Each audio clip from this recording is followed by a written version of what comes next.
a small freshwater town where the streets are named for trees and heroes, and a sense of life's continuity runs in the air.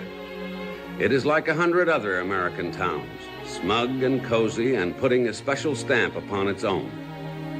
People born and raised here, high and low, rich and poor, are neighbors in an irrevocable way. They have all, for the space of a whole generation, been exposed at a tender and malleable age to the impartial justice, the inflexible regulations, and the gray, calm, neutral eyes of the same teacher, the terrible Miss Dove.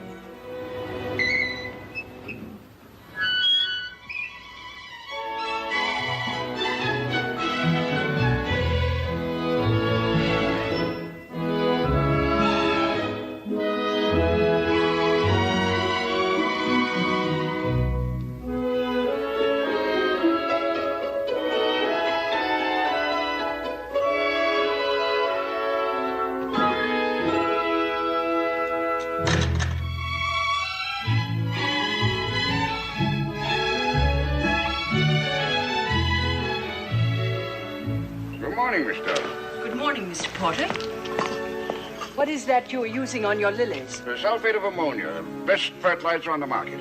Except for lilies, Mr. Porter. Particularly for lilies, Miss Dove. They will perish.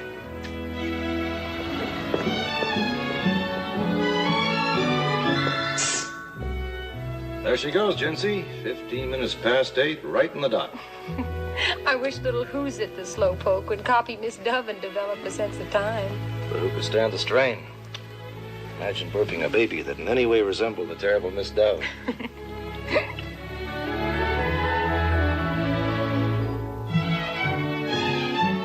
17 minutes past 8.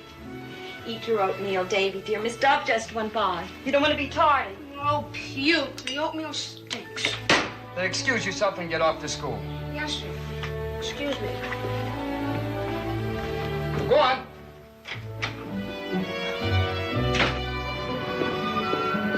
Good morning, Miss Dove. Good morning, Mr. Levine. Our Maury is coming home today to pay us a visit. Naturally, he will want to see his old teacher. I shall be happy to see Maurice.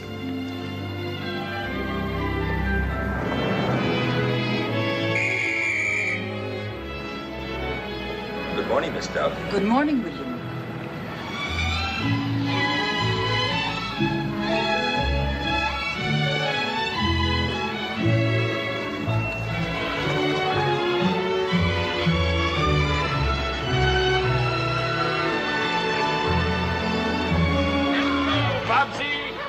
Hiya, Marky. How's that left hook? Top of the morning, Peggy. How's my best girl? Fine. Atta girl. Well, little sister. Why, what a pretty pink dress. It's orange, Mr. Fizzy. My mother made it. She did? Isn't he cute, the small fry? He ought to have just oodles and dozens of his own. I mean, it's a shame such a family man never married. Good morning, Miss Dove. Good morning, Mr. Don, Skibby. send me a fast one. Oh, nice try, Mr. Spiffy. Let me caddy for you. Oh, please don't bother, Miss Elwood. Spring's certainly in the air. Boys playing baseball, state proficiency test coming up. Say, is Old Cedar Grove going after the geography pennant again this year? The children will do their best. I trust the results will reflect credit on all concerned. I heard what you said about spring, Mr. Spiffy. Isn't this just the most blood-tingling day? Makes you want to do something utterly mad.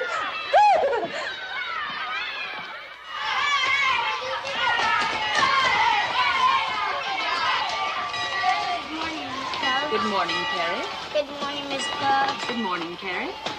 Good morning, Miss Dove. Good morning, Robert. Good morning, Miss Dove. Good morning, Mark. I forgot my handkerchief. First things first, Harrison. Good morning, Miss Dove. Good morning, Harrison. You may provide yourself with a tissue from the box on my desk. Good morning, Miss Dove. Good morning, Margaret. Good morning, Miss Dove. Good morning, Milas.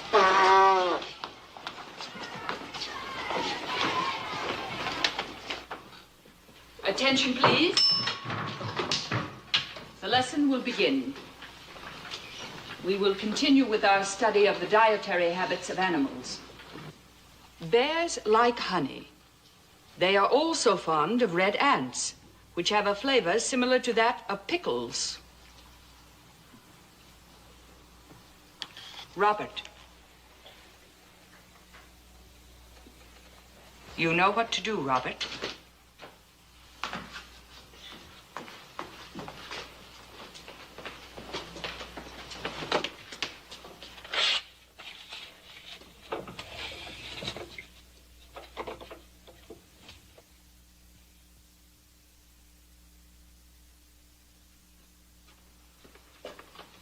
You may return to your desk, Robert.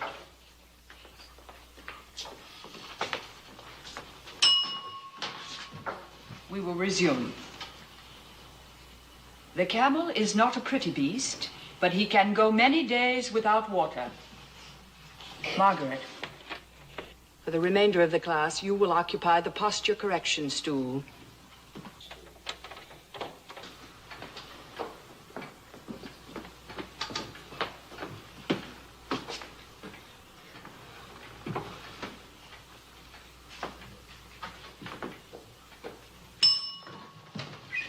Resume.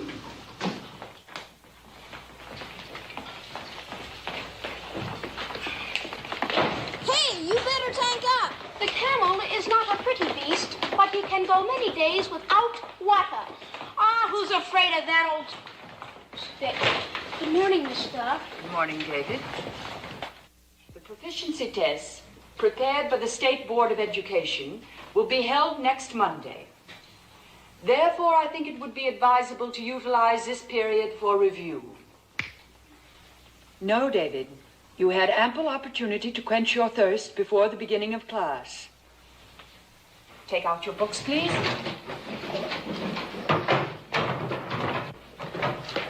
I advise that you memorize the agricultural products of the Argentine pampas.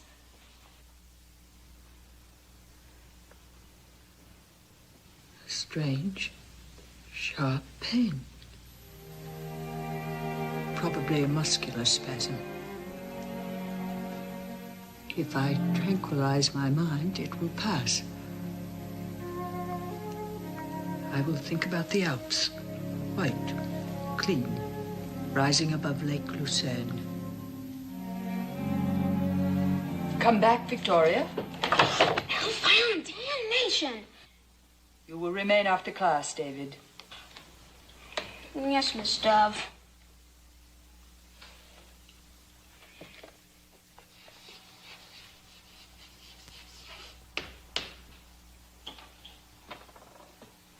Open your notebook to a blank page.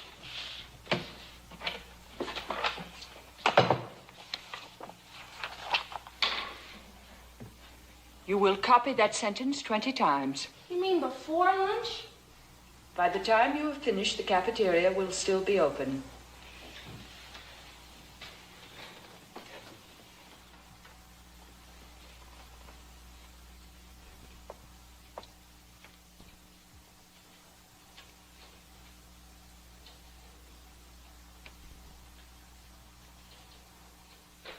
David? Yes, Miss Dove? Is your father likely to be home? But I'm doing the sentences, Miss Dove. Answer my question, David.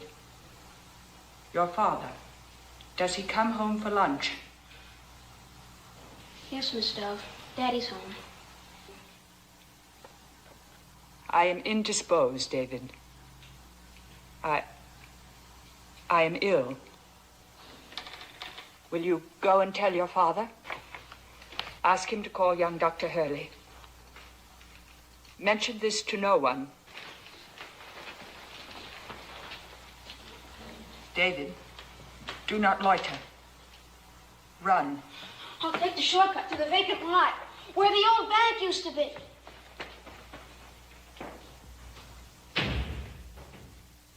Where the old bank used to be.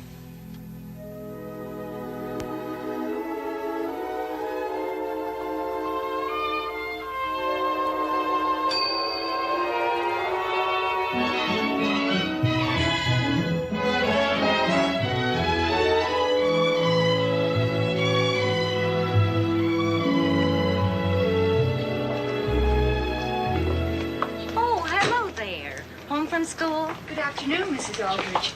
I returned this morning. Good, we missed you. Welcome home, my dear. Nice to see you. Thank you, Dr. Hurley. It's nice to see you. And how is young Dr. Hurley? The lad celebrated his 45th birthday yesterday. His 45th? Yes.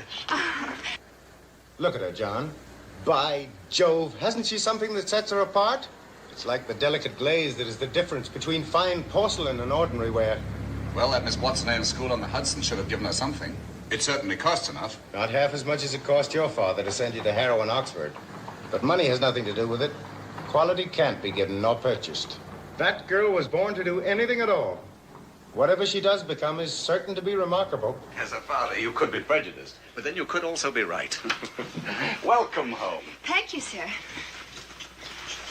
It's pleasant to see you, Mr. Porter. The feeling is mutual. I hope Mrs. Porter is in good health. She is, and most anxious to see you. Told me to find out when you and your father can come to dinner. Of course, it doesn't have to be your father. I expect you met some dashing young men while you were away from Liberty Hill. Yes, I met one that I liked very much. What's that? You'd like him too, Papa. He's an archaeology major at Princeton. Tell me about it later. Right now, I have a surprise. In the mail this morning from my London dealer, after being on its trail for 8 years. That elusive edition of Marco Polo's Travels. Oh, I know how happy you are, but you haven't even opened it. So that I might share it with you tonight, after dinner. Then let's go home. Dinner can be early.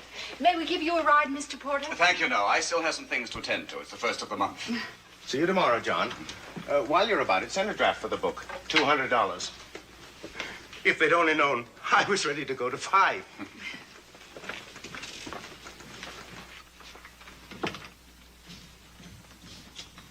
$200.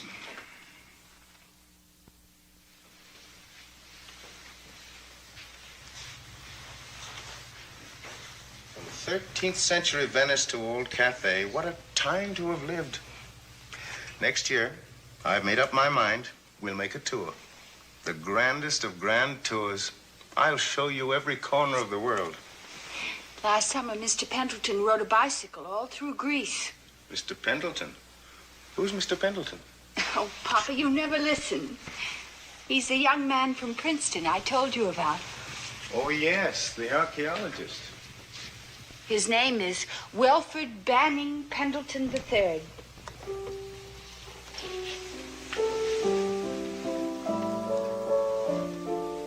Lovely, my dear.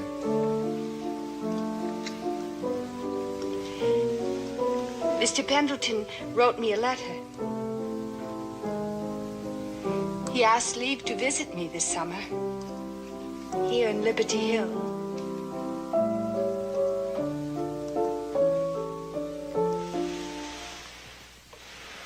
Papa!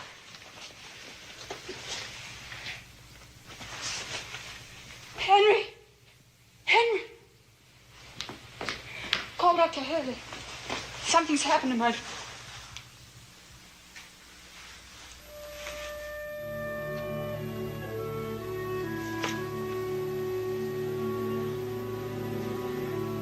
Too late for Dr. Hurley, Miss Dove.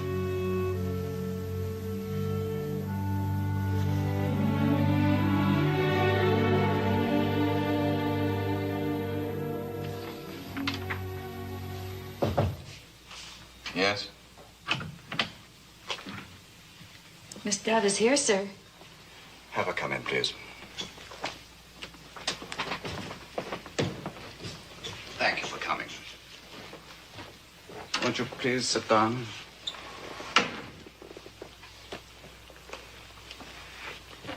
What I must tell you is as painful to me as it will be for you. I should like to have put it off, but... Tell me, Mr. Porter. Your father availed himself of some of the bank's assets without first observing the conventional forms. He stole? Are you saying that my father stole? Let us say he borrowed. How much, Mr. Porter? $11,430 to be exact. In dribbles here and there. No more than he could have hoped to return one day. $11,430. This must be repaid at once. By whom? By me, of course. There's the house, the rare editions, the paintings. Their disposal will more than cover my father's indebtedness. Unfortunately, it won't be as simple as that. I've been going over your father's books. The house, all his possessions are mortgaged to the hilt. Miss Dove, your father was one of my closest friends. Were I financially able, I would happily cover this indebtedness to the bank before there's any scandal. Scandal? There must be no scandal. I don't see how it can be avoided. Can't the bank make over to me this deficit as a personal loan until I can repay it? You? But how could you repay it? I shall secure employment. A position. A teaching position. A teaching position? My dear child, what are you prepared to teach? I know a great deal about the world. I cannot imagine a young lady who knows less. I should have been more explicit. Not about the world, the earth. I have read my father's books. I could find my way through Carthage, were it to rise again. I can point out on a map of Iowa every field where the corn grows tallest. I know every turn of the Nile, every eddy of the Mississippi. I am not even certain, should I put my mind to it, that I couldn't locate the Northwest Passage. I am superbly qualified to teach geography, Mr. Porter, and I will teach geography. There will be no scandal, and I will repay my father's debt. You are now president of this bank. Surely you can arrange somehow a personal loan? Well, I'll try, since you seem so determined, but I really can't guarantee anything. Thank you. Meanwhile, I will make my application to the school board. Good morning, Mr. Porter.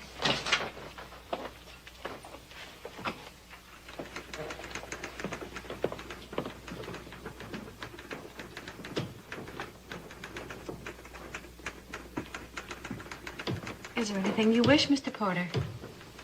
Yes. Get me the superintendent of schools. Yes, sir. Dear Mr.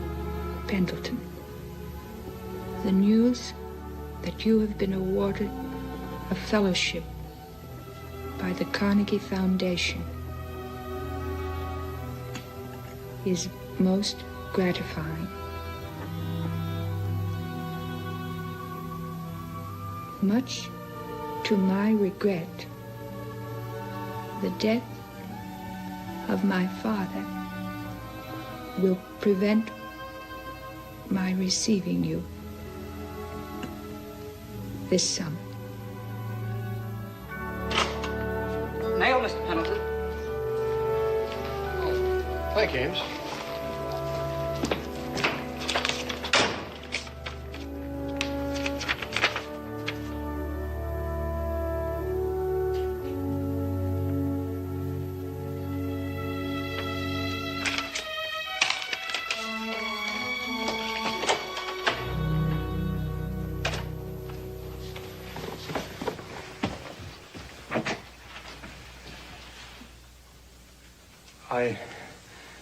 I took the liberty. I had to express my sympathy in person.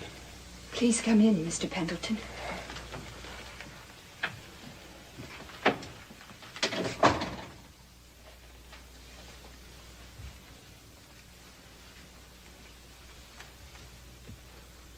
Now that I'm here, there's so little I can say. You've said it very well, Mr. Pendleton.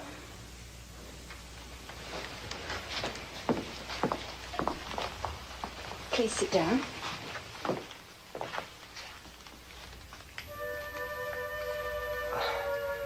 Welford's an awful name, isn't it? But must you call me Mr. Pendleton? My friends call me Wolf. I don't suppose you'd care to. No. But I should like to call you Welford. Thank you. Just what does the Carnegie Fellowship mean, Welford? A full year in Tibet with the Archer expedition. Tibet. You'll see the Himalayas. We'll sail down the Brahmaputra, and then Lhasa. Lhasa. One of the oldest cities in the history of men. And on to Shigatse and the Sacred Lakes. Wait. I know their names.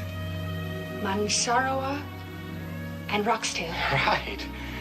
Then we'll follow the ancient route to Kashmir and the Tarim Basin. Mr. Pendleton, Welford. How I envy you. I don't want you to envy me. I want you to come with me. Come with you? I know this must seem premature, but from the first moment we met at Miss Kingsley's weekly tea, I felt that our friendship, begun under such pleasant auspices, might ripen into something warmer. Remember, we left the others and strolled along the river. We sat on a marble bench and you described the misty isles of Greece. We like the same things. Yes, we do. My assets are not impressive. I have a $1,500 grant from the foundation and $5,000 my grandmother left me. But in all modesty, I feel I have a future in my chosen field. A bright future, Welford. An exciting future. Share it with me. Marry me. Marry me tomorrow. Today. Let it ring. Oh, it will only keep on ringing. I'll be but a moment. Hello? Oh, good afternoon, Mr. Porter. Everything's been arranged? Yes, I am fortunate indeed. Will you thank the superintendent of schools? And thank you, Mr. Porter. Goodbye.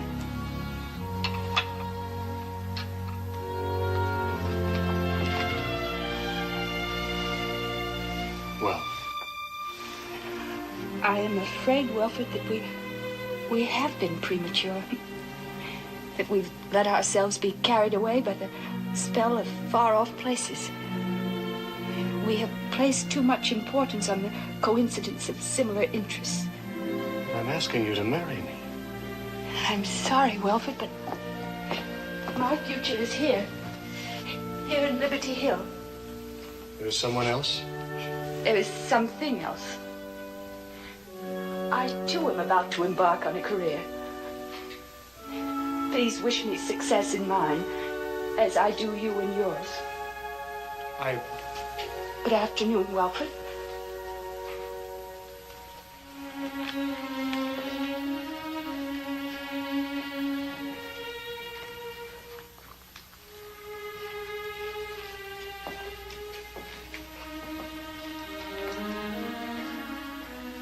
It was kind of you to come. I will always be honored by your proposal.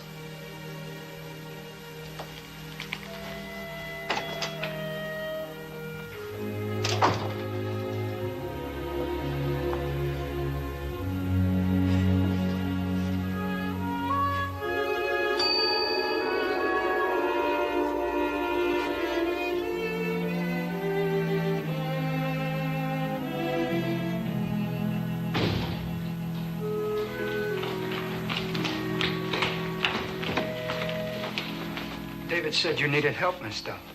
So I brought Tommy. I requested young Dr. Hurley, my personal physician. Well, David told us that, but Dr. Hurley is ill with a recurrence of his bronchitis. The immoderate use of tobacco, an enslaving habit when formed early in life. Anyhow, Dr. Hurley is temporarily out of circulation. I happened to be at Sandy's house picking up a bassinet when David came. Thomas has had excellent training, you know. I do know. It's only that... I see your point, Miss Dove. To ask for a seasoned medical man and to be offered my services is like being sent a troop of Boy Scouts and one has requested the militia. Frankly, yes, Thomas. However, since you were kind enough to come, I shall be glad of your opinion. These are my symptoms. A pain at the base of my spine, sharp and spasmodic. A numbness in my right limb.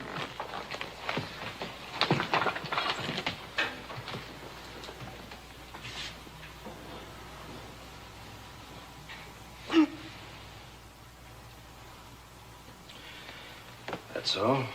Was it bad? Yes. And your right leg? There's a complete absence of sensation? My limb has gone to sleep. As soon as I move about it. But that's what I can't allow. Did I understand you to say can't allow? That's right. And pray, what is your diagnosis? I haven't one yet. We'll have to get you to the hospital and right away. I'm sure that is quite unnecessary. Young Dr. Hurley... He's flat on his back. Believe me, it is quite necessary. Next week, perhaps. At the moment, I cannot be spared. The state proficiency test... That's next week, not even tomorrow. Right away, now. The 5th grade is weak on the winds and the tides. I'm afraid the decision is not yours, Miss Dove. Yes, Thomas. My hat, please. My gloves and my bag. They are in the closet. I'll fetch them. I always admired that watch. Remember? Perfectly.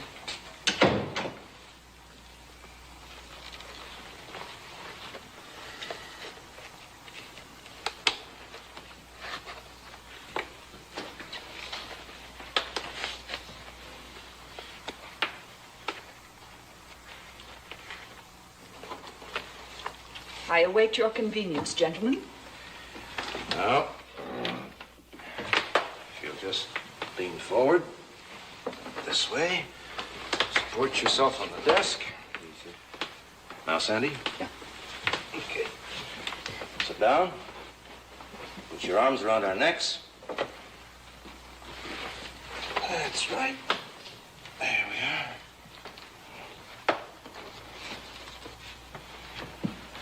You may go, David. Yes, mister. Spine straight, Miss Dove. Don't wobble about. It is not my custom to wobble. Low bridge. Forward march. David, pick up my things, will you? Yes, sir.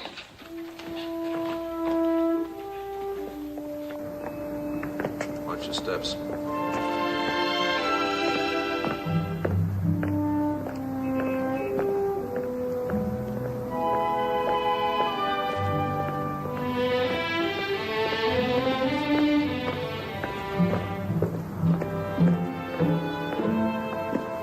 To put her in the car, it might be too much of a jolt.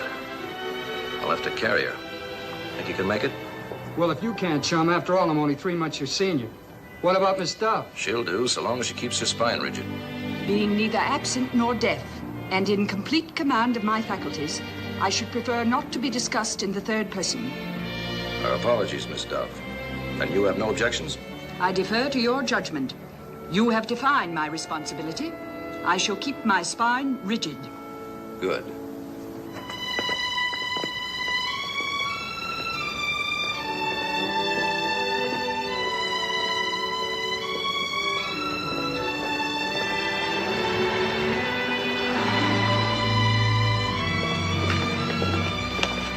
An accident, Doc? Is she bad off? The immediate situation's under control. But scoot over to the hospital and tell them I want a private room. Say I'm not asking for it, I'm telling them. Yes, sir.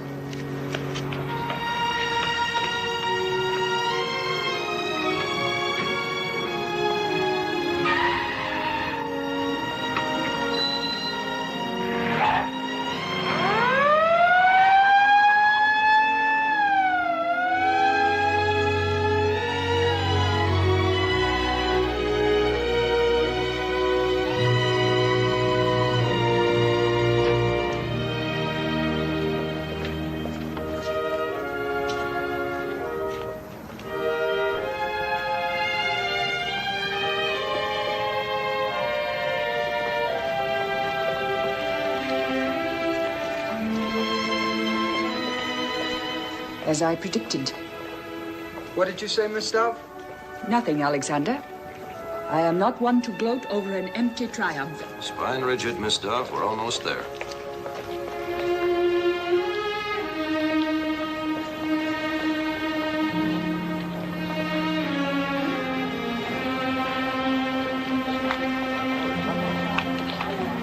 Let's go.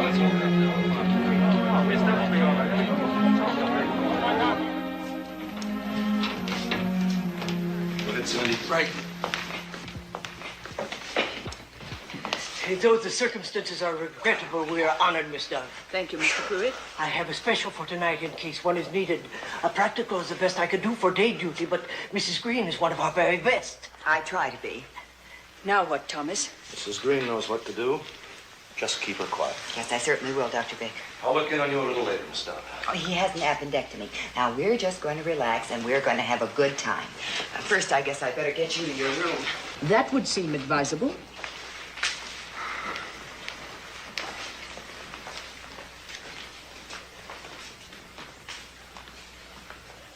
Now, we'll take off our clothes, and then we'll feel more comfy. The pronoun we is misleading, unless you propose to take off your clothes, too. Oh, don't you remember me, Miss Dove? I was Billie Jean McVeigh.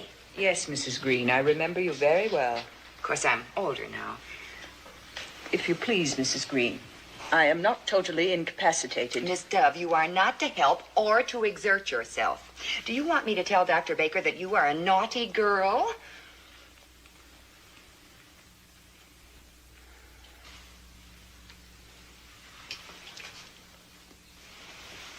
Something for after the bath to keep our skin soft and sweet. Your skin, I mean. You know what I always think of when I put this on my patients? No, Mrs. Green. The little can of talcum you gave me for Christmas in the 3rd grade. The 2nd grade. Girls in the 3rd grade received thimbles. Mine had a picture of lilacs on it. I was some proud. And when you gave it to me, you said something I never forgot. You said, this is to use after you wash your neck.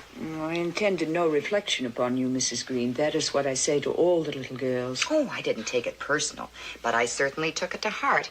It's what I tell my baby, my little Ava. She's going on 5. She's just crazy about my Mary Snow's country garden.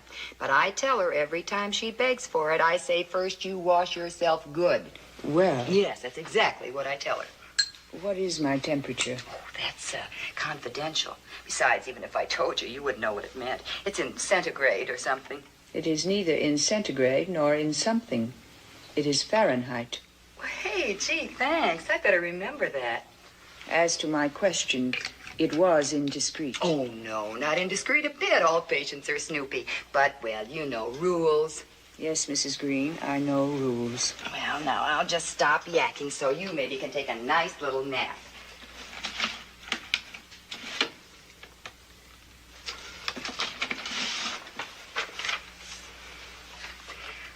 About that country garden, that perfume we were talking about, a gentleman friend that I was going steady with up to a month ago, he gave it to me. He said it smelled real refined. I was very happy in his company. Seemed to be mutual, but, well, it came to a dead end. I've been a widow now for 5 lonely years, as you no doubt have heard. I do not recall. You remember when I went way out west to Detroit to work in a factory? Well, out there I met Mr. Green. He passed away shortly after. So when I said that about being older, you see what I mean. But your life must be full. You have your work and your child. Yeah. You know Bill Holloway. Officer Holloway, I suppose I should refer to him. William was one of my pupils. Well, I just thought you might like to know how he's got you up on a pedestal. He says you're his idea of real genteel. I value William Holloway's opinion. Funny how he should have ended up the type he is. Why do you say that? Oh, I was just thinking about how he started out, being raised by the old grandmother. Now, you know what she was, and living in that leaky shack down by the gas works. William Holloway started out with a gift rarer than mathematical genius or perfect pitch. A child in whom the ethical instinct was as innate as the function of breathing. Oh, brother. If anyone should ever tell him that, you could drive a truck right between his ears. There would be no point in apprising William. He knows what he is. He always knew.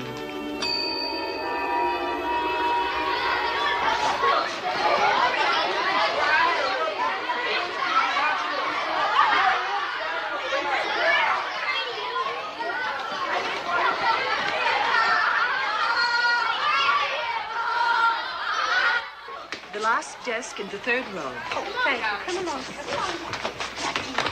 Good morning, Miss Dove. Our little Jackie. Good morning, Jacqueline. I want to go home. Her daddy all over again. Awfully S-W-E-E-T when she wants to be and awfully B-A-D when she doesn't. I will conduct you to your desk, Jacqueline. Good morning, Mrs. Wood. Well, Miss Dove, if at first we don't succeed. Good morning, Mrs. Makepeace. Good morning, Frederick. Why, Freddie, where did they come from? Pepperdine's Market. But we weren't in... We picked them up as we passed so he could bring you a present. It's all right, Miss Dove. We have an understanding with Mr. Pepperdine. On the way back, I'll tell him to put them on the bill. Thank you, Frederick. However, I prefer that you do not make a habit of bringing me gifts. Dear, you heard Miss Dove. She doesn't want any more of Mr. Pepperdine's apples. You may take the desk you had last year, Frederick. It isn't that he's backward, Miss Dove. It's only he doesn't take anything seriously. Would you please give him your special attention? All my pupils receive my special attention, Mrs. Makepeace. Is that child entering Cedar Grove? Apparently. Then I beg you, Miss Dove, keep Freddie on the other side of the room. Oh, I believe in democracy and all that, but I don't want him to catch anything. My seating arrangements are alphabetical, Mrs. Makepeace. But, Miss Dove, it's that Holloway child. Surely, Miss Dove, you know that boy's background. His grandmother is the most notorious... I am not interested in my pupils' backgrounds. I am interested in their basic traits of character. Good morning. I am Miss Dove, your geography teacher. I know your last name is Holloway, but I do not know your first name. It's Bill. Can I come to school? Most certainly, William.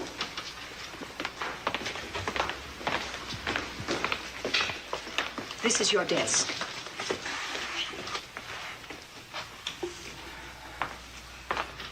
Good morning.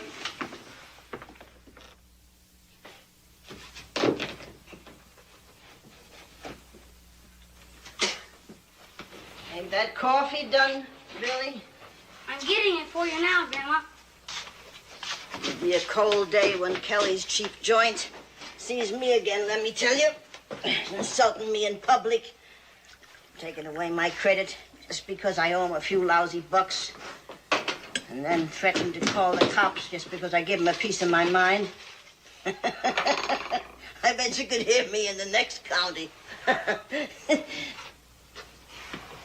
Where'd you get that from? The 5 and 10, Miss Schultz gave me a dime to go to the store. Ain't she got a nerve? Considering her and me don't speak. Goodbye, Grandma. I gotta go now. Where you rushing to? Now, if you can run errands for old lady Schultz, who's got 2 fat legs of her own, you can do a nice little job for your grandmother. No, I'll be late. Now, don't you stir a step. You just take them beer bottles in the yard and dump them. All right, Grandma. This is the day that nosy dame from the relief comes snooping around.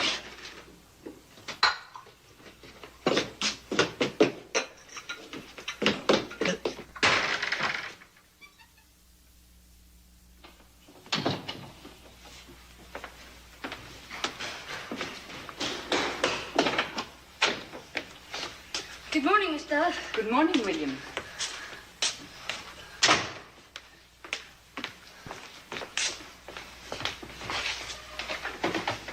Attention, please.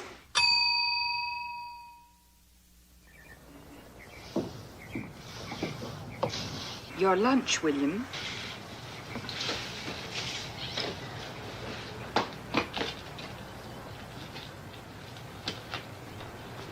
Thank you, Miss Dove. Drink all your milk, William.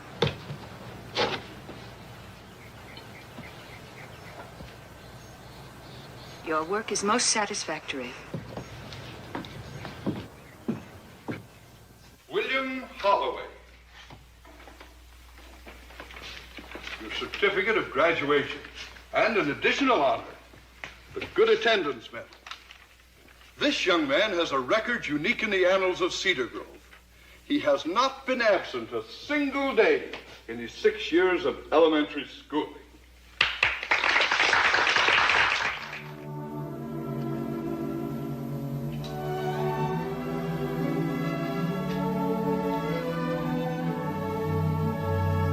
My felicitations, William.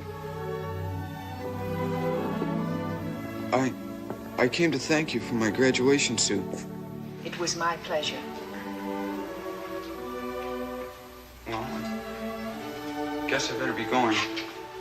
I shall watch where you go with interest, William. I have faith in you. It was always so clean in here. Like this was where I really lived. That's why I never missed a date.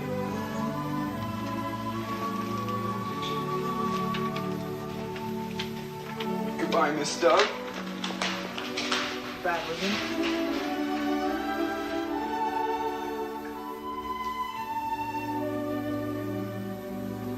I do not worry about him. He will find his way.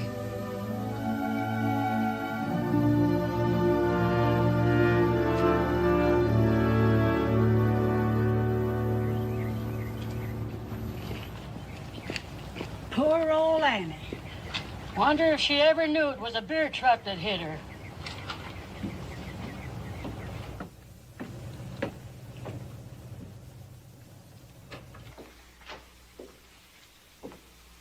William,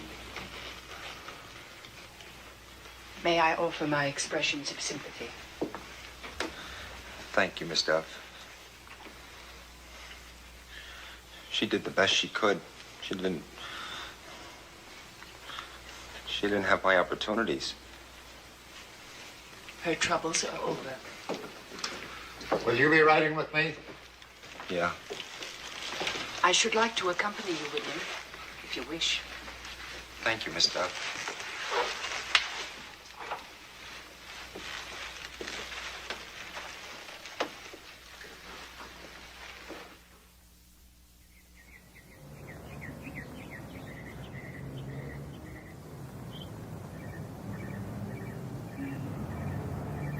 William Holloway, Private First Class.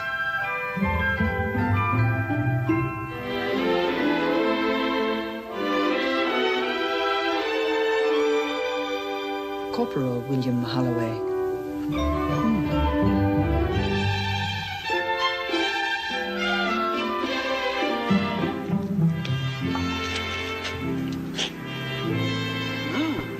Sergeant William Holloway. Thank you, Mr. O'Neill.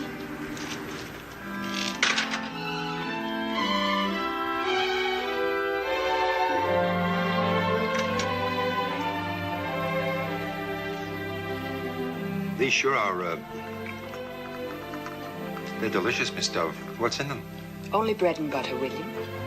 When did you return? On the 3:45.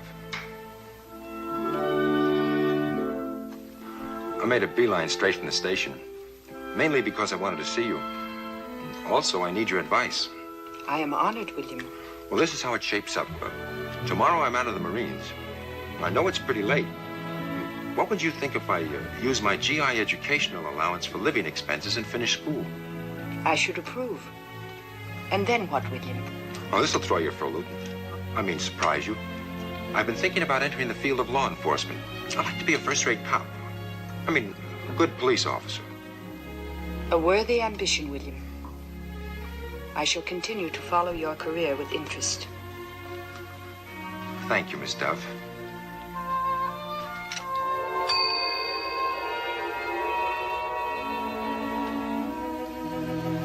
Miss Dove. Miss Dove? Here's Dr. Temple, Miss Dove. I'm Dr. Baker's house officer. You may report to Dr. Baker that I am presently comfortable, thank you. Excellent. That makes my task just that much easier.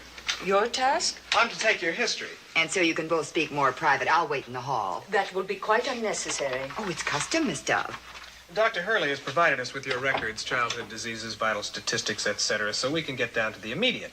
Do you suffer from periodic headaches? No, Dr. Temple. Are you afflicted with respiratory infections? No, nor am I subject to common colds. Any allergies? None. I consider them sheer affectation. I see. Is there a family history of epilepsy, night blindness, eczema, or melancholy? Certainly not. What about your emotional life? I beg your pardon. Well, love, you know. Any feelings of frustration, inadequacy? I have never felt inadequate. The question was routine. Supposing we call your emotional life satisfactory? That will be correct. Are you subject to fantasy? In other words, are there occasions when the world around you assumes an aura of unreality? Yes, Dr. Temple. Well, could you say approximately how long you've been conscious of these occasions? I can say definitely, since around 12 o'clock noon today. Oh, yeah. Thank you, Miss Dove. Dr. Baker will be in later, of course. You know, you and I are really old friends. In a manner of speaking, I've known you all my life. You have known me? I'm Adams Temple. My mother was a Liberty Hill girl. Angela Adams, of course. I should have known. Well, it's been a long time. Mother's family moved to Maine when she was 14, but she remembers you. I remember her.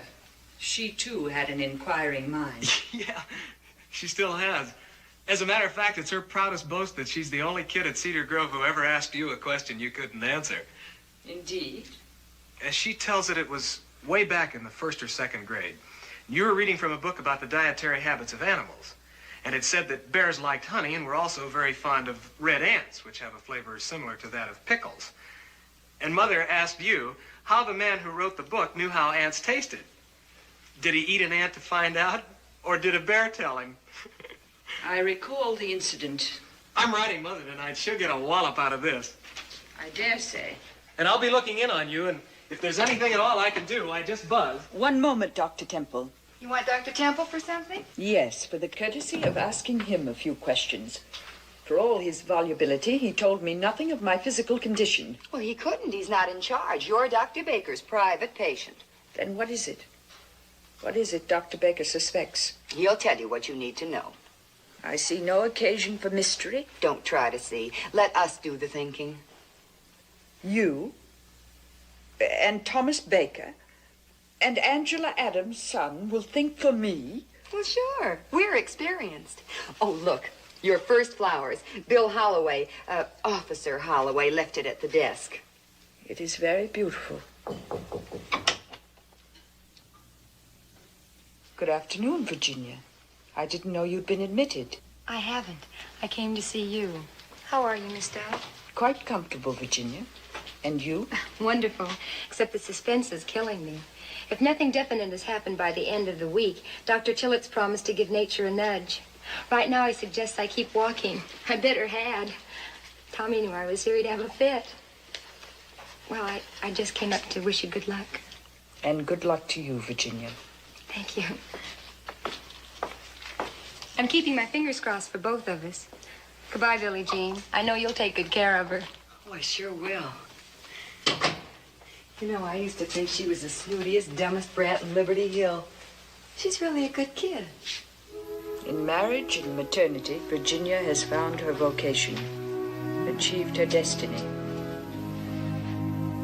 A year ago, I was not quite so hopeful.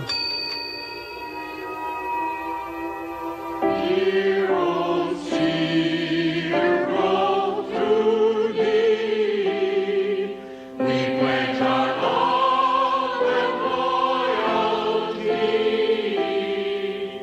and though peril may beset us, on life's tempestuous sea, your spirit still will guide us to shore and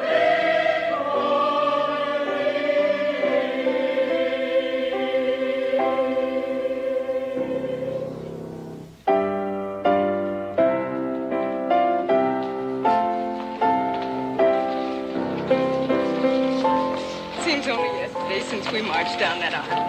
You too, Jency, didn't you? Come on, we can get our pieces.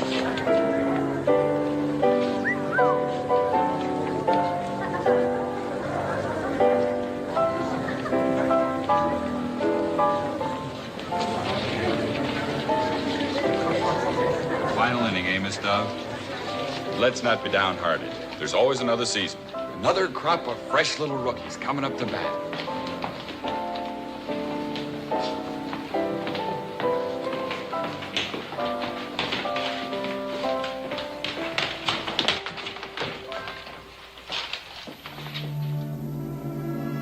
For 6 years, I pruned and polished them. I tried to blow into them the breath of purpose. I do not wish them back. I wish only to believe that they will do well without me.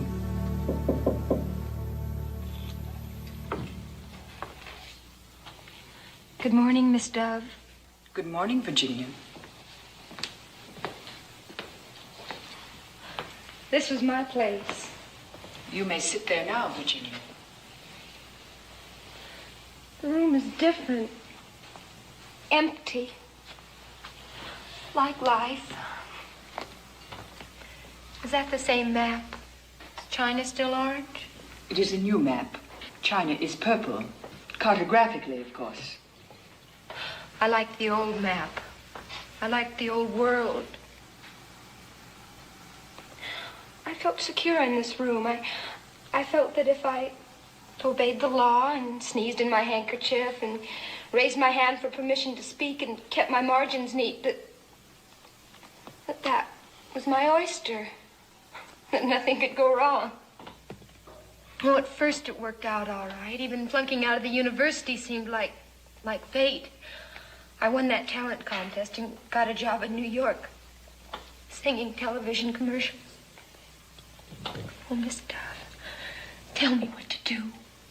Do your duty. What is your duty when your world is ended? You are 19, I believe. Well, what difference does that make? To understand, you've got to know how it was. I met him at the Stork Club when I'd only been in New York a week. He spoke to the waiter in French, and he wore a cummerbund. Oh, he was everything that the papers said he was when we announced our engagement.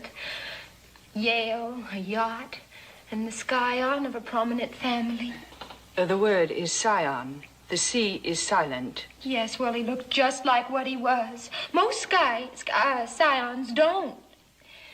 Every night it was the Stork Club and the El Morocco and Colony and 21. Champagne and the kind of steaks that the waiter has to slice. Did you ever drink champagne, Miss Dove?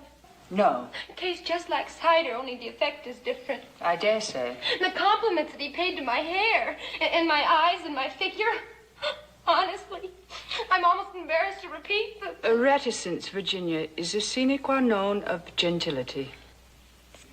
Well, anyhow, I came home to Liberty Hill to prepare for my wedding. I wanted to be married here so all my friends could come. I was modeling my wedding dress when someone turned on the radio. And then everything went black.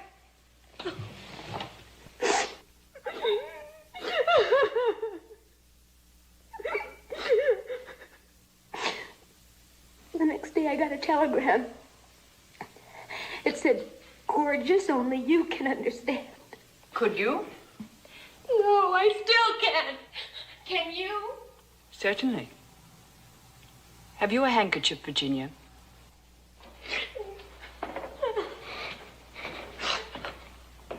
My heart's broken, Miss Dove. A broken heart is cumbersome baggage, Virginia. What can I do? I am not undecided as to how you should be answered, Virginia. But I am not convinced that this is my province. Oh, tell me, Miss Dove. Very well. First, you must return to your sister's house. You must enter your bedroom, fall on your knees, and give thanks to your heavenly Father. Thanks for what? For preserving you from a fate worse than death. Death? Death. It is evident that the young man to whom you had given your affections discovered that his feelings for you had altered. He had, however, an honorable avenue of escape. He could have requested you to release him from his commitment. Instead, he proved himself a coward and a person of low principles. I thought there was something wrong with me. Your fault lay in rashness of judgment. His lay in dishonor. After you have expressed gratitude to the power that kept you from a disastrous alliance, you must consider your duty to your neighbor and yourself. You must find a useful occupation. Do you think I could teach? Decidedly not. But there are other spheres of service. Oh, I might be a nurse? You might. Good morning, Miss Dove. Good morning, Thomas. I thought I'd drop by for old time's sake. Why, Jency, I didn't expect to find you here. Holy mackerel, kitten, you're all grown up. May I say you've done a mighty neat job of it? Thank you. It's nice of you to approve. Now, the last time I saw her was before I went east to med school. I was being separated from the Navy and she from Cedar Grove, so to celebrate, she shot my brother Randy with a squirt gun in the seat of the... Virginia cannot enjoy being reminded of that, Thomas. Oh, I think it's cute of Tommy to remember. Does this room look different to you, Tommy? Yes, considerably. I expect the hospital keeps you busy, Thomas. Oh, I'm glad you mentioned it. It calls me right now. My car's outside if I can take you someplace. Oh, wonderful. Oh, goodbye, Miss Dove, and thank you. I'll remember. I'll think about my nursing career. Maybe Tommy can advise me. I'll advise her very carefully.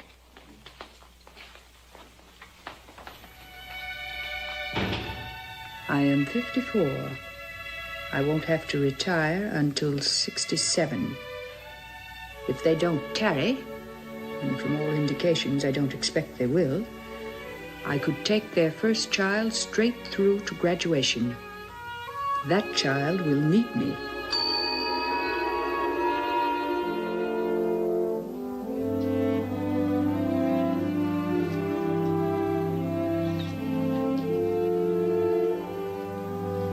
I better be getting you ready. For what, Mrs. Green? Don't you remember? For night duty, you got a special order. Those dames like nothing better than to throw their weight around as far as us practicals are concerned. The least little thing and they squawk downstairs. No, a small town's not my cup of tea. But I have a sister living here, and I was between positions and needed a rest. I only took your case as a favor to the superintendent. I'm interested in the theory of nursing. In my extensive training, I feel I'm wasted on the daily routine of the bedside.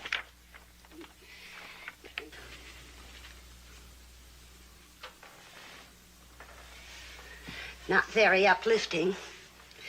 But you were napping when Mrs. Green left, and she thought when you woke up you might want something to read. Everybody to his own taste. Can you think of a 8-letter word meaning a rare but endearing quality? I can. Humility. Let's see. H-U. You're 100% right. She always is. The latest for operating wear, easy on the eyes. Well, did you think I'd forgotten you? No, Thomas. We just dropped by to see that you were being well treated. Any complaints? I am not pleased with this wall of secrecy.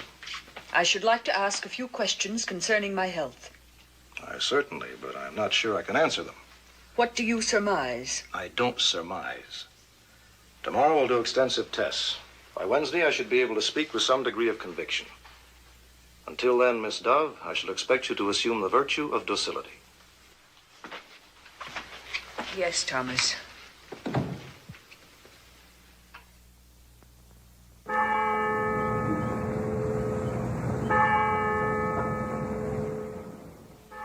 Now, we're all sorry that Miss Dove is in the hospital, but we're not going to let her down. We're going to go right on with our geography work. I will take her place. Now, we're all members of the same team, and our quarterback has been injured in scrimmage, and I'm going to go in and sub for her. Now, I'll call the same plays she would call. Now, of course, I don't know these plays as well as you do, so when I'm offsides, I want you to let me know, okay? Okay! And we're all in there pitching together? Yeah!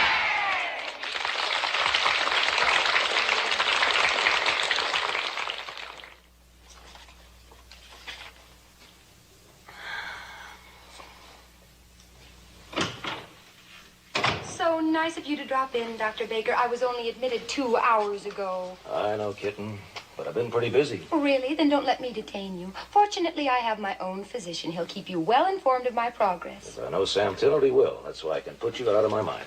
Why, Tommy Baker, of all the callous, inhuman, heartless, have you forgotten that I'm in this hospital to have a baby? Your baby, our first baby. No, I haven't forgotten. I've been thinking about it all morning. I'm the happiest, luckiest guy in the world. But by what a narrow squeak. How much she had to do with it. How much who had to do with it? Miss Dove. A terrible Miss Dove. Without her, there'd have been no Thomas Baker. No beautiful Mrs. Baker, no little Who's It Baker. What did she have to do with it? That time in the South Pacific after my ship was bombed. Floating for days in that raft, no food, no water.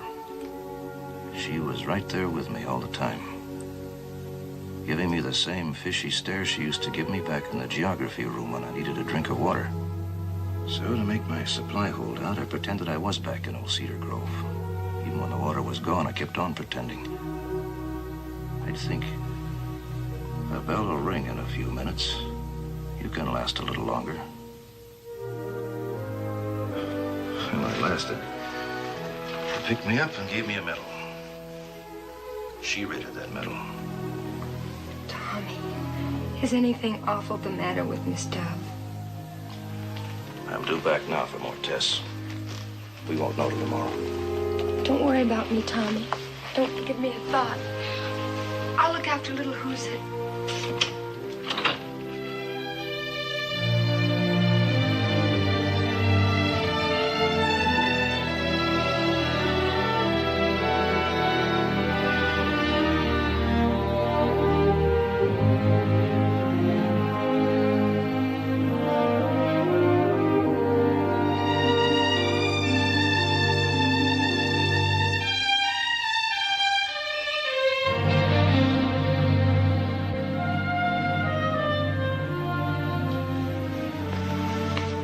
Talk. Until then, I want you to put all this business out of your mind. Thomas. Now, we mustn't worry about tomorrow. We must do like Dr. Baker says. Goodness gracious, it's a regular greenhouse. I am deeply appreciative, but there are far too many. Restraint is the better part of beauty. I will keep the white azalea. Please dispose of the others. Yes, Miss Dove. But what'll I do with them? There must be less fortunate patients who would enjoy them. Shall I take them around to the wards? Please do, Mrs. Green. Okay. I went up and down the halls, giving cheer where it was needed. Oh, I saved the cards and I borrowed some stationery. If you'd like me to write the thank you notes, I'd be glad to. That would be obliging. Will you dictate them? No, use your own discretion, Mrs. Green. Only avoid the fulsome. Yes, well, I was going to say the same thing to everyone. Listen and tell me what you think. Dear Mr.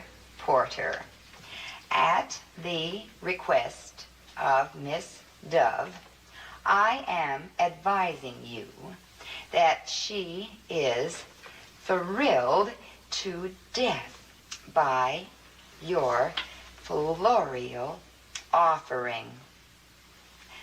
The sympathy of friends brings sunshine to lonely shut-ins.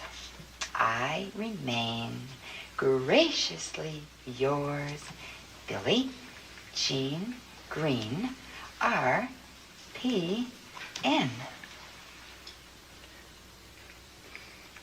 What does RPN stand for?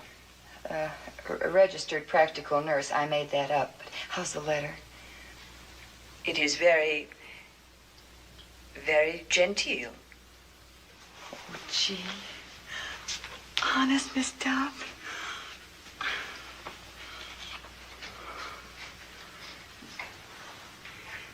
You know, Miss Dove, I'm not really Mrs. Green.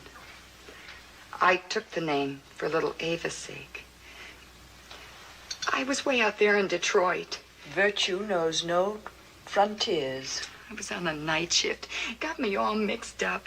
I'd never been anywhere before, and you remember, Miss Dove, how I wasn't very mature. I do. All the fellas wanted to take me out. I guess it went to my head. There was this one fella. I didn't know he was married. He was wonderful to me. Anyhow, before I knew it... There is no need to elaborate. Oh, he was so good looking and big, and I was so homesick. You know how it is. I do not know how it is, but I know that right is right and wrong is wrong.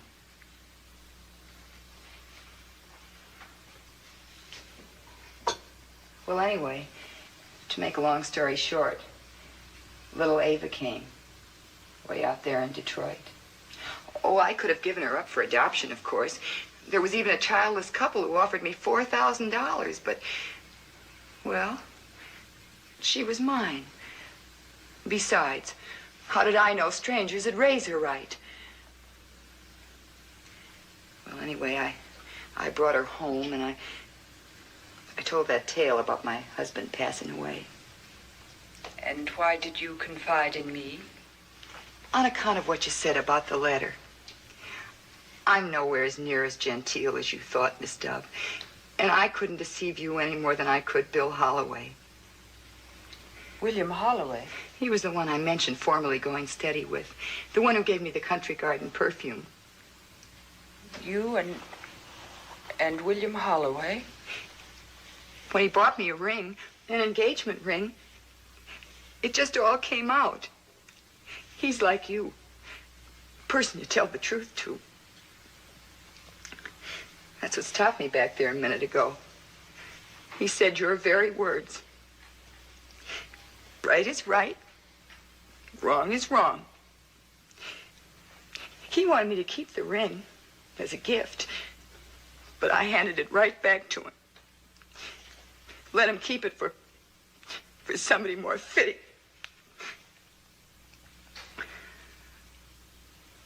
Well, knock me for a loop I won't ever recover from. But I guess I'm one of those that have to learn the hard way.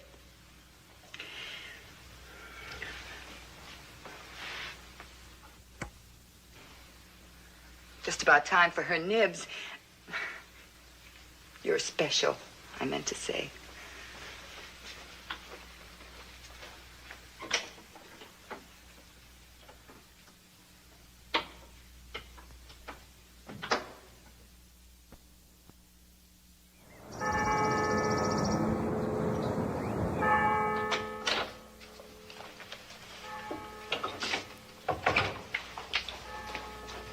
From the 3rd grade. It's Cedar Grove. The work is laudably neat. You may place it on the dresser. Isn't it sweet? When do you think we may expect Dr. Baker? Now, we're not to worry. Remember, no news is good news. Maybe that's him now. Miss Dove's room, Mrs. Green speaking. Who? I will inquire. 2 out-of-town visitors would like to pay their respects. One telephoned to ask permission. The other is waiting in the lobby. Who are they? Well, they're not birds of a feather, as the saying goes. One is Mr. Maurice Levine, the famous New York stage play writer. The other is Fred Makepeace. I suppose you know where he resides. They are my former pupils. I shall be glad to see them both. Miss Dove will see them. Both. What? Mr. Makepeace was so sure of his welcome, he's already on his way up. Now, I don't hold with giving a dog a bad name, but neither do I believe in taking chances. Good morning, Miss Dove. How you doing? How do you do, Frederick? Do you know Mrs. Green? Hi. You may be seated, Frederick. I'm not over the hill, on the lam, or anything like that. What I mean is, when I read you were sick, I went to my gang boss. As boss, the only teacher that ever learned me anything is in the hospital. I want the day off to go visit her. And he gave you leave? The green light, just like that. Why, sure, Fred, he says, I know I can trust you. I am gratified to hear that. Maurice Levine, Miss Dove expects me. Come right in, Mr. Levine. How are you, darling? Miss Dove, Quite comfortable, Maurice. these are for you. How very thoughtful. Thank you. Recall a face, Rab? Fred Makepeace. You're a fan, kid. You're a press agent. And do I swell up when I hear your name mentioned by Winchell and Ed Sullivan and read it in all them New York columns? Well, thanks, Fred. And do I lay it on with the guys out at the joint, too? Oh, really? Yeah. You made it, kid. And when I hear some commie jerk belittling this country, I say to him, just look up my pal Rab Levine and ask him if he doesn't think the good old USA is still a land of opportunity. The best, no doubt about it, Fred. But I also found the terrible Miss Dove.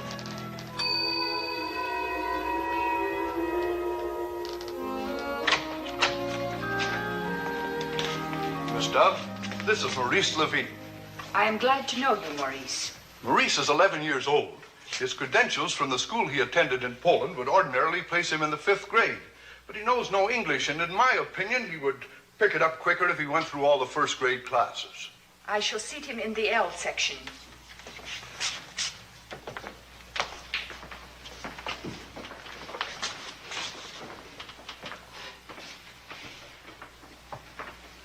Thank you, Miss Dove.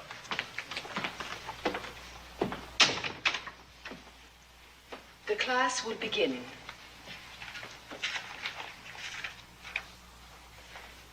The tiger belongs to the cat family. Cats are noted for their cleanliness. Maurice, this is a tiger. T-I-G-E-R.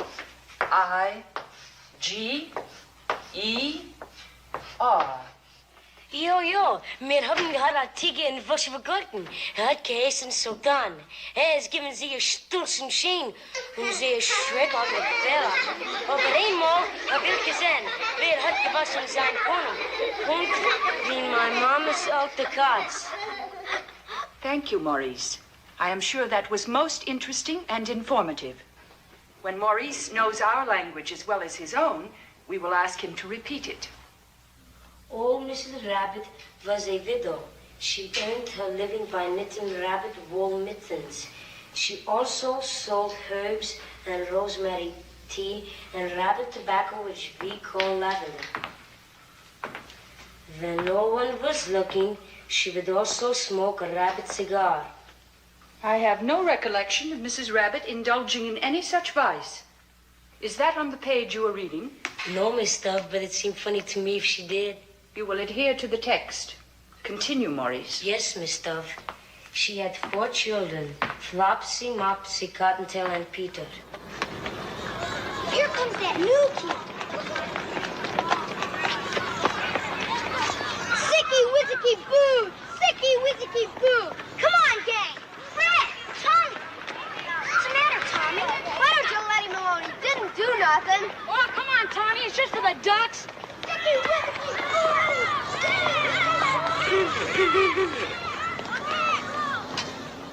Good morning, boys. Good morning, Miss Dove. Miss Dove.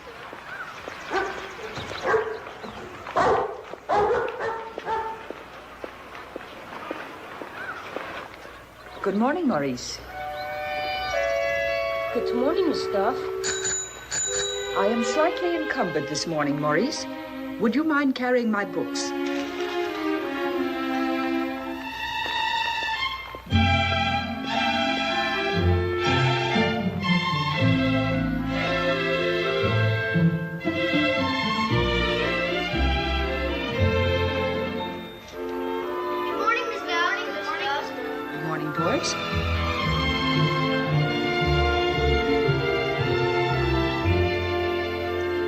Because of the season of the year, we will consider the country of Palestine, the original home of the Jews, a country we hear much about in church, but of whose sons and daughters we know very little.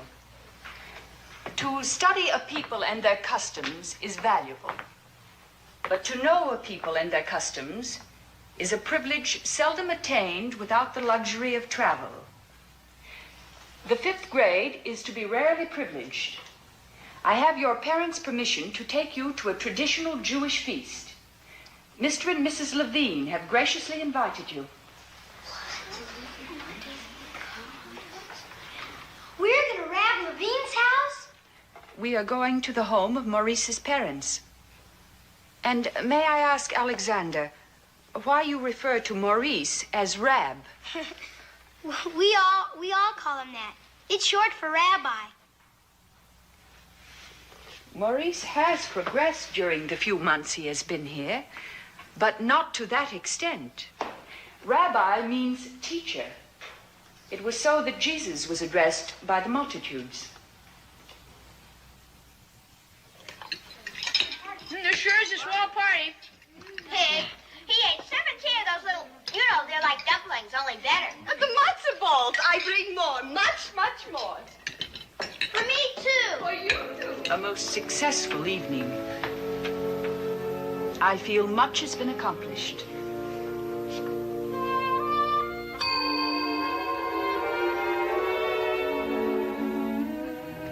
neglected writing you, Maurice, to thank you for the orchid and the plane ticket, and the privilege of being present at the opening night of your play. What happened to you? Why didn't you come backstage? I returned on the midnight plane. It was imperative that I be in my classroom the next morning. Boy, what a kick that must have been, huh? Seeing old Rab's name up there in electric lights. I bet you were proud. As Maurice's former teacher, I was gratified by his worldly success. Ouch. Then you didn't think too much of my play. I am not a critic, Maurice.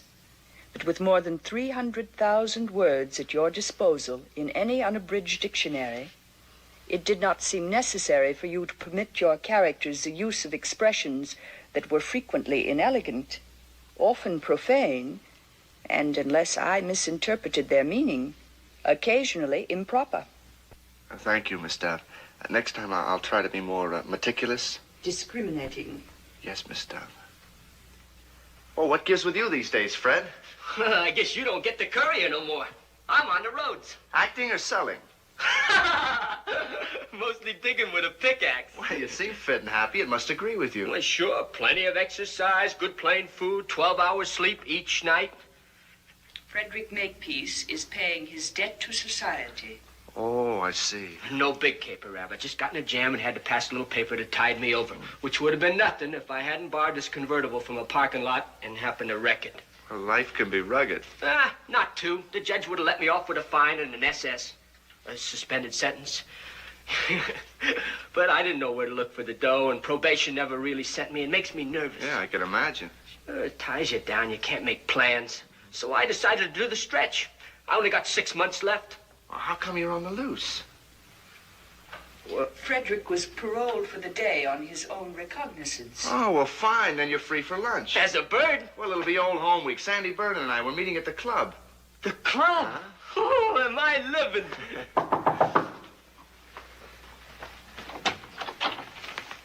Sorry to intrude, but it's official. Police Officer Holloway begs to intrude. Please come in, William. Good morning, Miss Dove. I hope you're improved. I appreciate your good wishes, William. Excuse me, Miss Dove, but it's getting a little crowded in here. If you don't need me, I would greatly enjoy breathing a fresh breath of air. Hiya, Bill. Long time no see. Look who's here, Rab. How are you, Maurice? How are you, Bill? Say, you're looking sharp. Yeah, don't he, though? Once a Marine, always a Marine. Say, Rab, Sandy, and me are having lunch together. A little class reunion, you might call it. I'm afraid it'll have to be postponed, Fred. There's a matter of conflicting business. Is it urgent, William? Yeah, well, why don't you join us? You cops eat too, don't you? A most practical suggestion, William. Later you can discuss your business with Fred as you drive him back to his present habitation. You mean you think that's a good idea, Miss Dove? I do, William. It will eliminate Frederick's having to seek other means of transportation. Yes, Miss Dove. As usual, right on the beam, Miss Dove. Would you go for a steak? With lobster on the side. Goodbye, Dow. And thanks. Thanks for the works. Goodbye, Maurice. Be seeing you, Miss Dove. Oh, hey, look at me. I almost forgot. From the joint, homegrown, hand-picked by me. Then thank you, Frederick. William, will you ask the floor nurse to send Billie Jean to me, please? Hey. Yes, Miss Dove. Now I read the face. Billie Jean McVeigh. You mean she's now a nurse? An excellent nurse, Frederick. Kind, courteous, efficient, genteel. I have been most fortunate. Yeah, sure.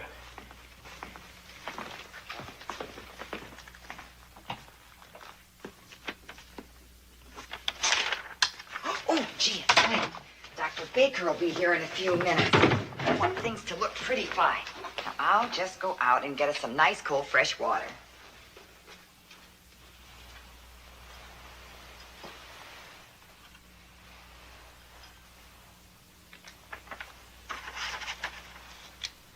Patient is a slender, normally developed female, aged 55, showing few of the usual senile changes, lying quietly in bed in no apparent distress, alert and collected. I'm surprised. I trusted you. I am guilty but unrepentant. What I read has restored my sense of personal identity. Now you listen to me. A chair for Mr. Porter. I'm not here in a private capacity. I represent Rotary. Indeed? Indeed, yes. The Liberty Hill Rotary Club has voted unanimously to assume entire financial responsibility for your illness. Wherever you choose to go for this operation, Mayo's, the Johns Hopkins, the Leahy Clinic, Rotary is behind you. And if I decline this kind offer? And who are you to decline it? Who gave you this right to walk the world with a haughty spirit, frightening little children, turning men to stone? My dear sir, if you wish my attention, you must employ a civil tone. I am not to be bullied. Bullied? You talk of bullying. She's always been a stiff-necked termagant. Do you think my pride hasn't suffered? Seeing the daughter of my best friend practically penniless? Working for her bread? Wearing outlandish clothes? A civil tone, if you please, Mr. Porter. You have forgotten yourself. I have forgotten nothing. I haven't forgotten that I made you a very civil offer once. 15 years ago, to be exact. I've been a widower for a year, rich but lonely. Even then she was an old maid. Lonely too, but far from rich. The offer was generous, but nonetheless ridiculous. I shall ignore that final insult. Because it cannot blot out the memory that once, consciously or unconsciously, you did something that placed me in the untenable position of being forever in your debt.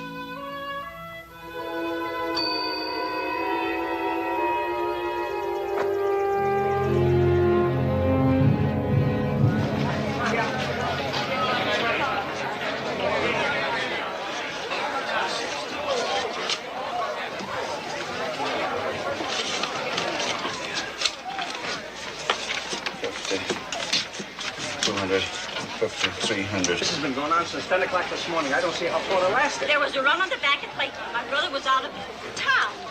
And he lost his last dollar. Like a fool, I put it in only yesterday. Hey, look at that. He must have run out of cash. I told you something like this would happen. Excuse me, please. I wish to make a deposit. Ed, we've been friends. If I can just hold out until tomorrow. Friends, nothing. I'm withdrawing every penny. To be exact, $6,572. Since your transaction will undoubtedly take a little time, Mr. Prouty, and mine will be brief, I'm certain you will extend me this small courtesy. Are you nuts? I've been here since 1... Thank you, sir. Good afternoon, Mr. Porter. Good afternoon. A pleasant day for February. Yes. Miss Dove. A distinct touch of spring in the air. Miss Dove.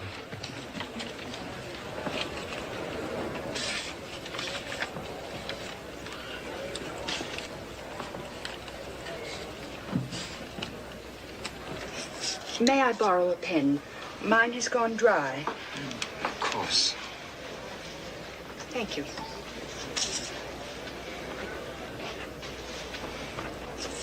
I'm sorry, Mr. Porter. By some strange coincidence, your pen seems to lack ink, too. You're looking well, Mr. Porter. I had heard that you were suffering from a mild case of lumbago. Thank you.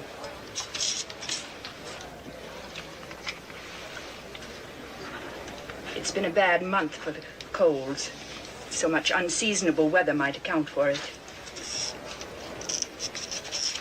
For deposit to my account, Mr. Porter, the entire amount, $98.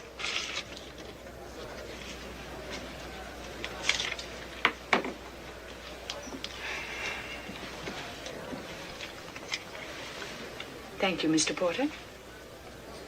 Thank you, Miss Dove. You can't do this, Porter. You'll not get away with it. Mr. Prouty, do you expect Mr. Porter to violate a federal law? This is a federal bank. He is compelled to close at 3 o'clock. You and I, Mr. Prouty, all of us here in Liberty Hill, will live to see the merit of this law.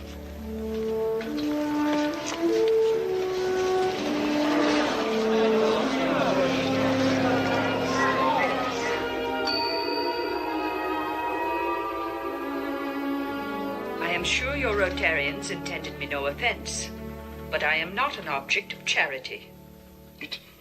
It isn't charity Liberty Hill offers you. It's respect.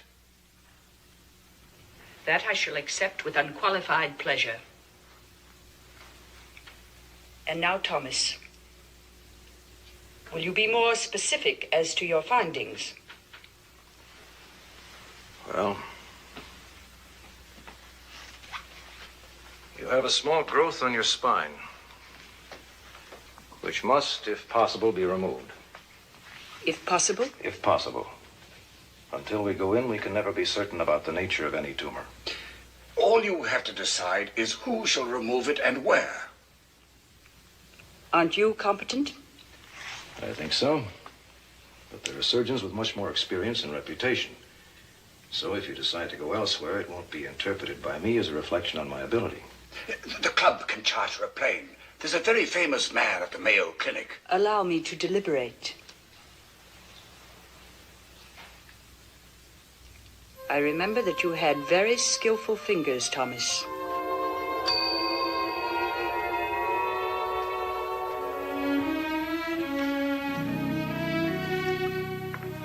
You have very skillful fingers. Do you think you can put it back exactly as it was, Thomas? Yes, Miss Dove. I did it once before. Then do it again. Yes, Miss Dove.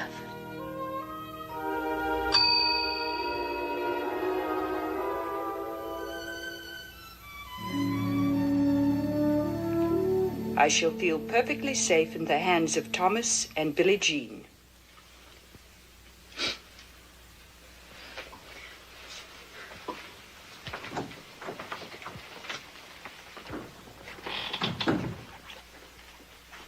Now that the air is clear of emotion, we can resume our discussion. What do you propose? Let it be done tomorrow. As you used to tell us that... I know what I used to tell you. What is the procedure? This is what will happen. This evening at 8, you'll swallow a capsule. You'll sleep soundly. So soundly that the next morning when you're given a hypodermic, you may not even know. Certainly you won't care or shouldn't. You'll be taken to the operating room and put under general anesthesia. Because of the position of the tumor, the operation may be lengthy. In that event, the anesthetic will be prolonged, and so might its after effects. It may be well into Friday before you finally awake. Where? What? Where will I awake? I don't know, Miss Dove.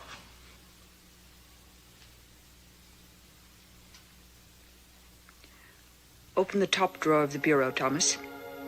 Give me my bag.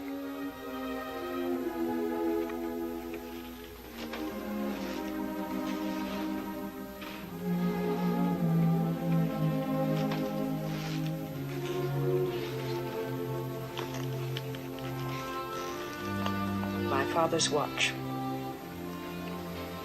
No, Miss Dove. I should like you to take it now, Thomas. It is bequeathed to you in my will. If on Friday I awaken here, you may return it temporarily to my custody.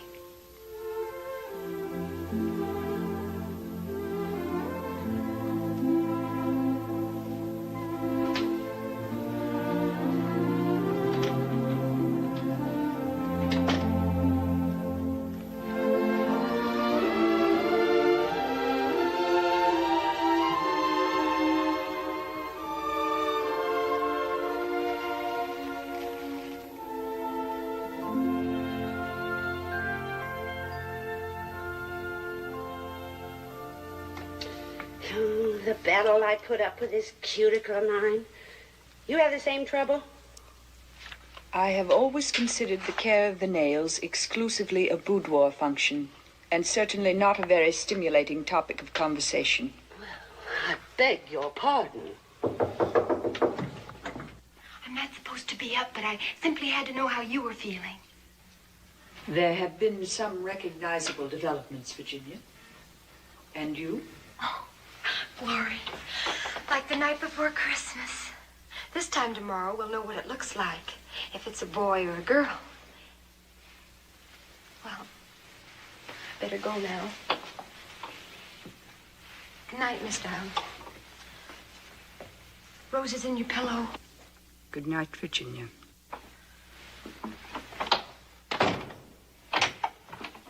Hello, Miss Dove. Dr. Temple, would you be writing to your mother tonight? Why, yes. Yes. Then will you kindly inform her that red ants have a flavor not similar, but exactly like sour pickles? They do? Did a bear tell you? No, Dr. Temple. I ascertained the fact for myself more than 30 years ago. You did? How? I ate one. Well, good for you. I won't wait to write, Mother. I'll send her a wire.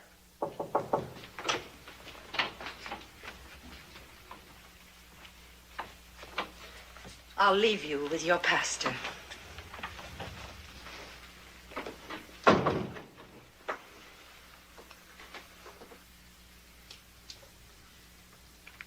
Thomas told you? Yes. I do not wish to die. Life, whatever others may think, has been for me. I have been happy. I know. Thomas is not very hopeful, is he? Well, there is a hope which transcends the medical. Perhaps if we read from this. Do you intend to read the general confession? Yes. Then I must warn you that when I repeat that prayer, I do so with reservations. Reservations? I have made many mistakes. Perhaps even sinned. I admit my human limitations.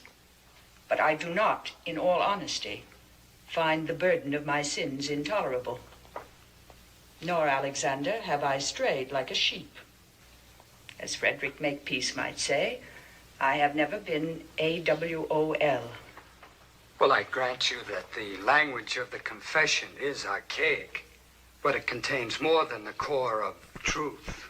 All of us. No, I have never spoken hypocrisy to my Maker, and now is scarcely a propitious moment to begin. But we can have a prayer, if you like, silently but together. That I should like.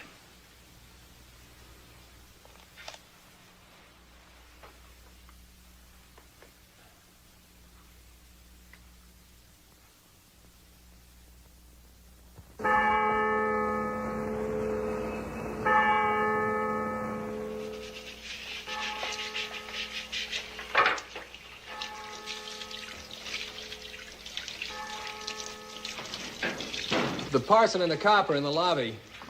Potential blood donors. Good.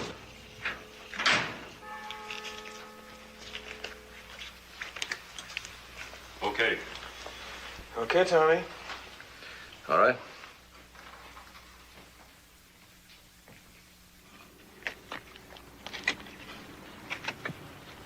Hey, you got the time, pal? 10 after 10. But what do you care with 6 months added for that stroll you took yesterday? Would you call a friend of mine in Liberty Hill, named Maurice Levine? Only cost you 4 bits, which I'll pay you. Then reverse the charges, huh? This guy's loaded. Get back to your digging, Makepeace. You're fresh out of privileges. Boy, am I paying my debt to society. I'm calling a play of which our old quarterback might not approve.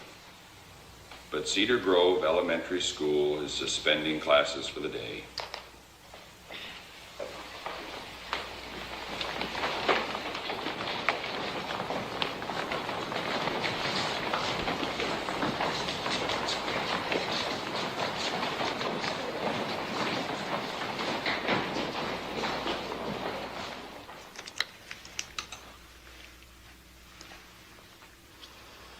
It's more extensive than I thought.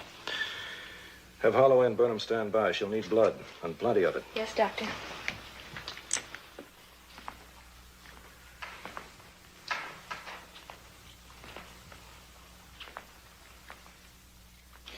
What are they doing up there?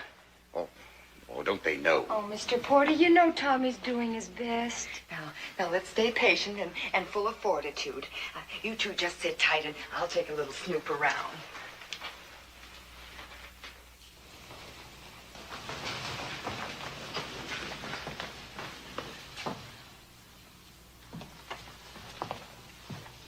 How's it going, Miss Rice? Dr. Baker sent a frozen section to the laboratory. The report hasn't come back yet. She's had one transfusion. There'll be more. Do you think there's a chance? A nurse has permitted no opinions, Mrs. Griffin.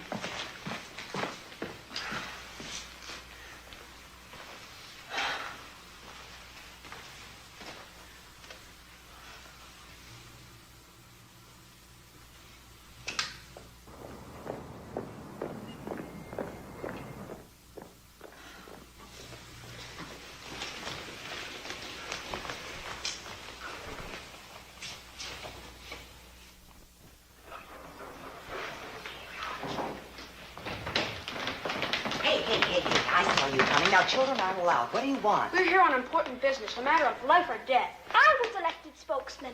I'm supposed to talk. Then go ahead. We came to give blood to Miss Dove. Dope. They don't do it down here. First they lay you down, and then afterwards they give you tomato juice. Well, not to folks your age. But we're all more than 9. I'm the real Oh, honeys, we don't need you. We got all these grown-ups waiting right here. But I'll tell you something you can do for Miss Dove. For instance? The state geography tests that are coming up this week. If she should hear that you flunked them, she'd be good and mad. She'd be terrible. Now, you go on home and study up. Oh, we know that old junk backwards. Oh, are you sure? Sure. What's the difference between longitude and latitude? Name the Great Lakes. What's the chief product of Kansas City? Where's the Tropic of Capricorn? Whatever happened to Cleopatra? There, you see? You handle that like a seasoned diplomat, Billie Jean. She herself, Miss Dove, I mean, couldn't have handled it more genteel.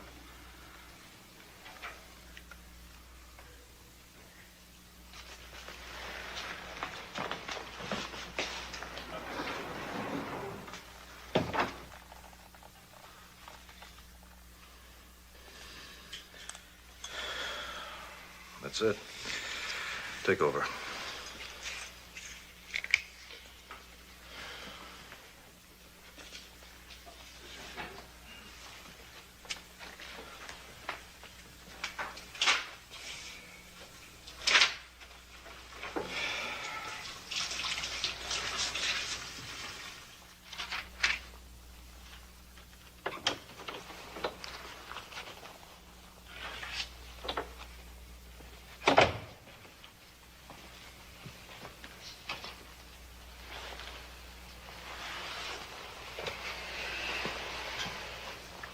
Tommy, how did it go?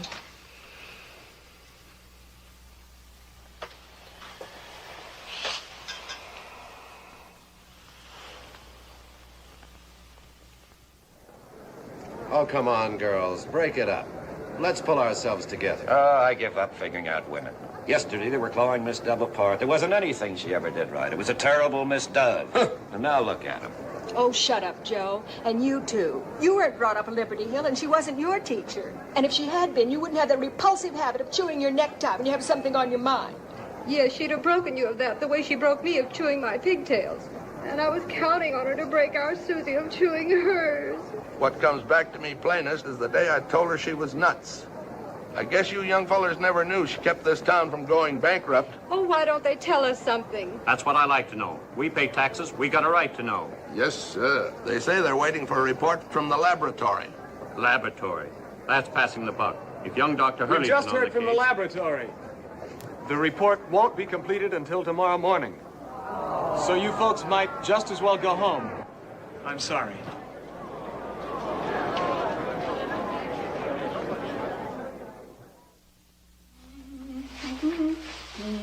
Oh, cut it out, will you, Bert? Things are spooky enough around here tonight. No calls, no fights, no wrecks, no dogs barking, no nothing.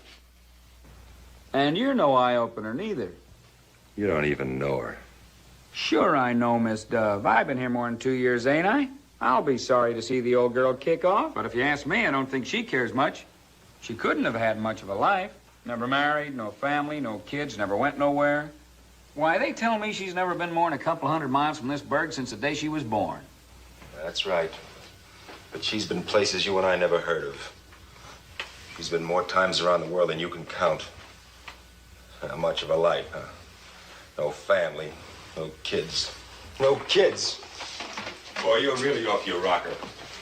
Kids, she has 1,000 of them.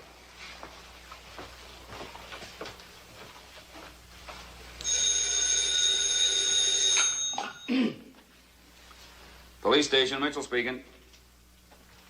Oh, hello, Warden. Fred Makepeace. On the loose again?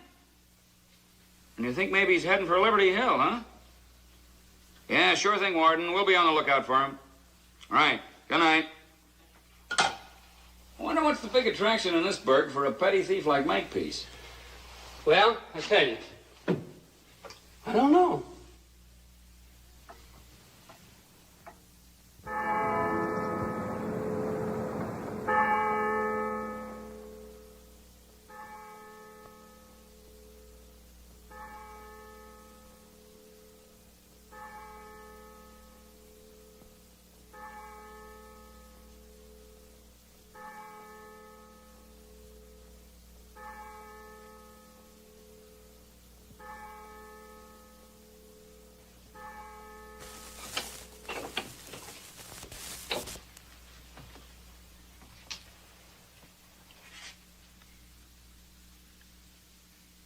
Tell me, Thomas. Tell me, without wasting a word.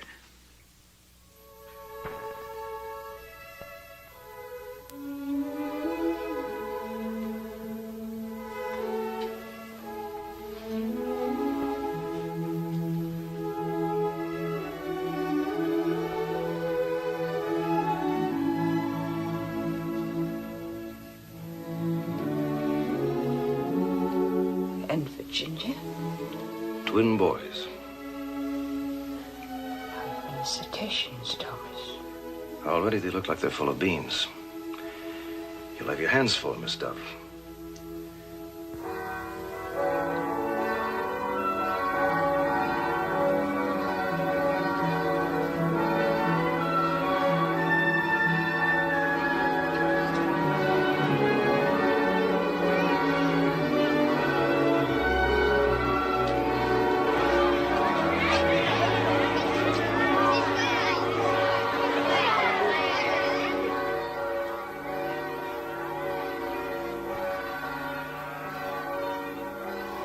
Bells. Why are they ringing? Is it Sunday? Friday, Miss Dove. What a big day for Liberty Hill. Dr. Temple just gave the town the news. The news? That you're going to be all right. Gosh, that crowd's been waiting out there since the crack of dawn. There are people in the streets? And more coming. Everybody and his uncle. I never saw anything like it. Except maybe in the movies when a queen or some big shot takes a bow from a balcony.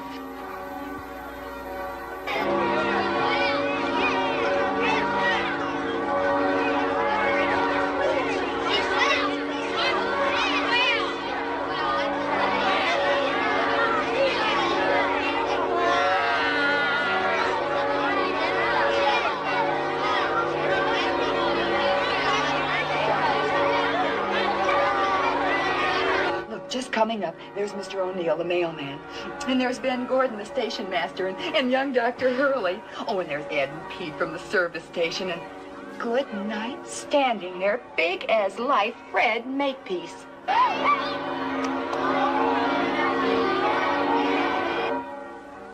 Frederick Makepeace. Oh, don't you worry, Miss Dove. Everything's under control. My Bill standing right next to him.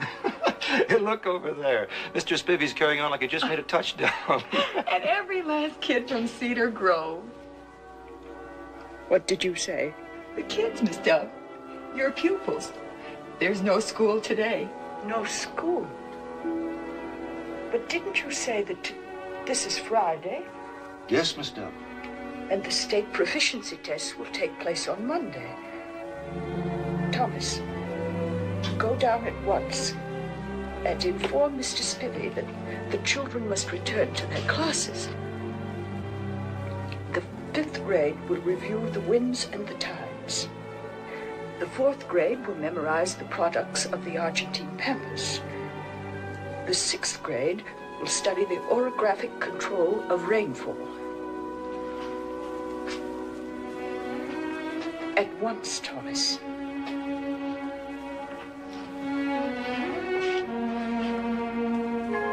morning, Miss Dove.